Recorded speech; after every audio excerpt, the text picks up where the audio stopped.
So lecker.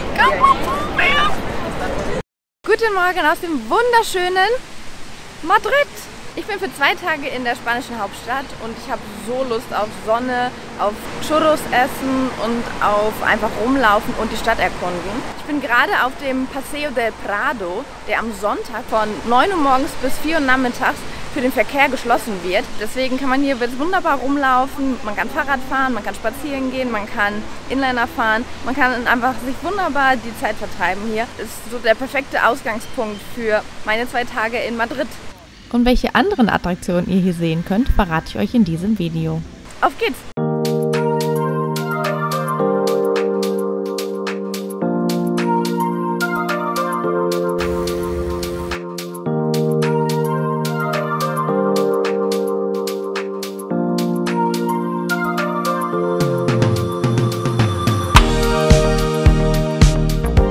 Ich bin jetzt bei dem ersten Stop angekommen.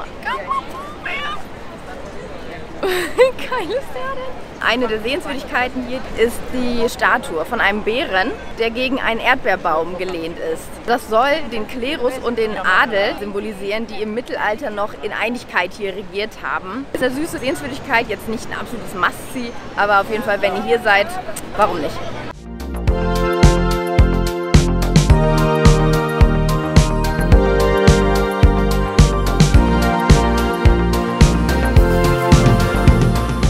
Eine Sache, die ihr in Madrid auf keinen Fall verpassen dürft, sind Churros. Deswegen bin ich jetzt bei der Chocolateria San Ginés. Denn hier soll es die besten Churros in der Stadt geben und ich habe so Lust, die zu probieren. Let's go!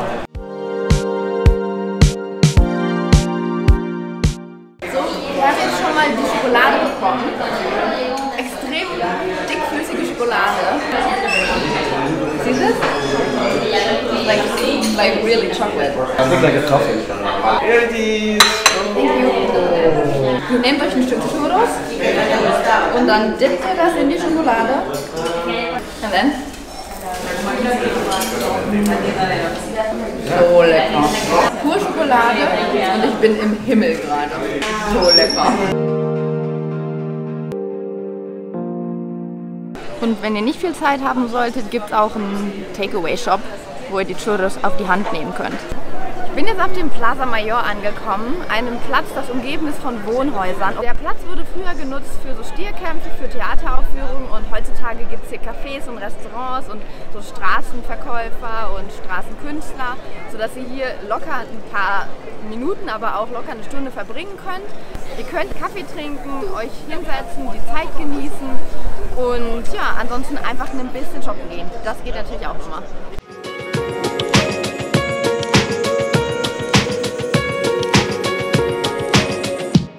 Der Mercado de San Miguel ist einer der ältesten Food Markets hier in Madrid. Eröffnet 1916 und das Gebäude ist denkmalgeschützt. Innen drin gibt es alles für das gastronomische Herz. Es gibt Fisch, Fleisch, Gemüse, Obst, Alkohol, wie zum Beispiel so ein Aperol Spritz oder einen Vermouth. Ja, und ich würde sagen, ich zeige euch jetzt mal, was es da drin alles gibt.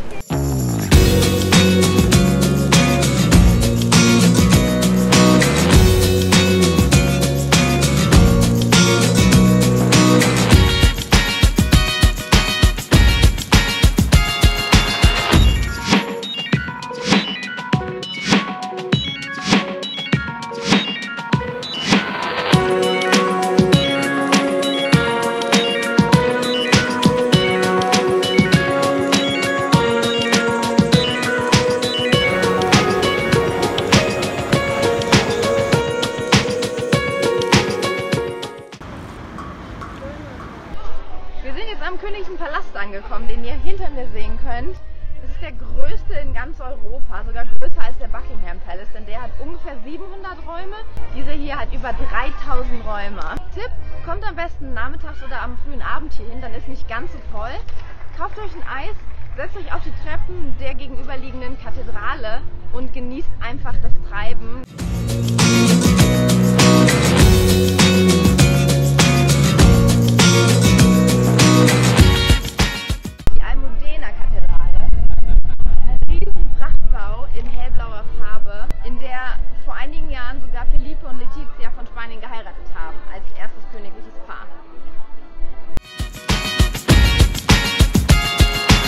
Wenn euch meine Tipps bis hierhin gefallen haben, vergesst nicht, dem Video einen Like zu geben.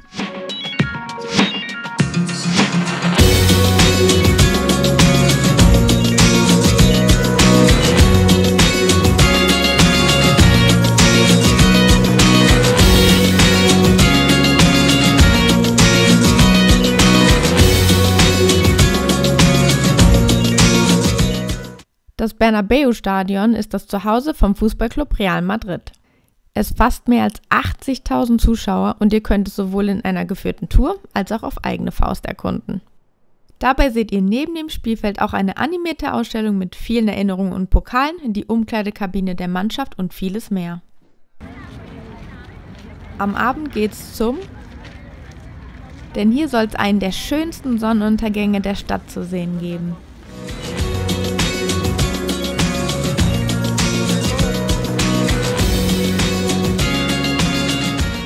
Touristen und Einheimische gleichermaßen kommen hierhin, um zu entspannen, zu picknicken und die Atmosphäre zu genießen.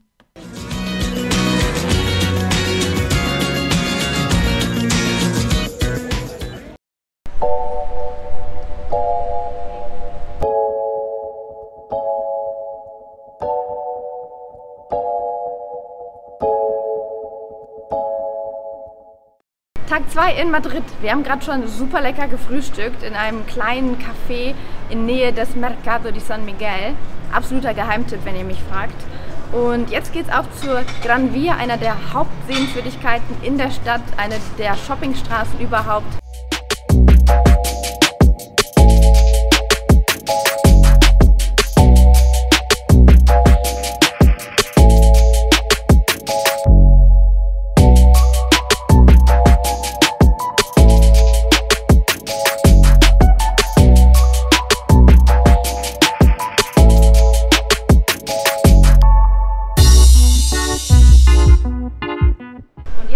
Dass wir uns Marokko auch mal von oben angucken. Dafür gehen wir auf den Supermercado des El Corte Inglés in den 9. Stock und haben dann von oben eine super schöne Aussicht auf die Stadt. Ihr müsst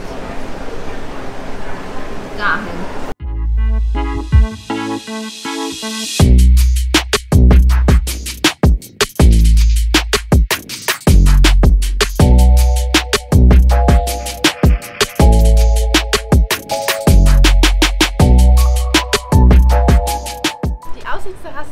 Auf dem El Corte Inglés ist ganz nett, aber ich denke, es geht noch besser.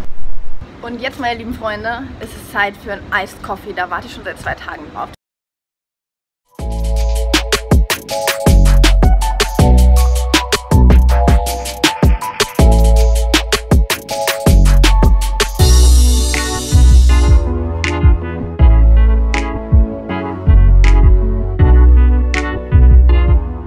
Wer die Netflix-Serie Haus des Geldes geschaut hat, sollte diesen Schauplatz kennen. Denn um Rio aus den Händen der Ermittler zu befreien, überfällt die Gruppe die Bank von Spanien.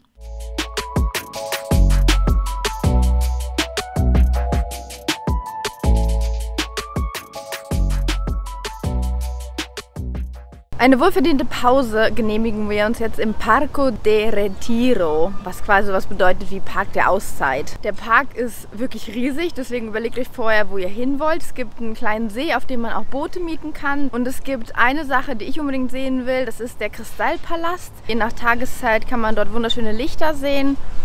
Und ja, ich zeige euch jetzt ein bisschen den Park.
Der Abend endet in diesem entspannten Restaurant mit mediterraner Küche gegenüber der Bar. Mein letzter Tipp ist dieser Bahnhof. Seit 1992 befindet sich in der alten Bahnhofshalle ein tropischer Palmgarten, der als Wartehalle und Treffpunkt von Reisenden genutzt wird.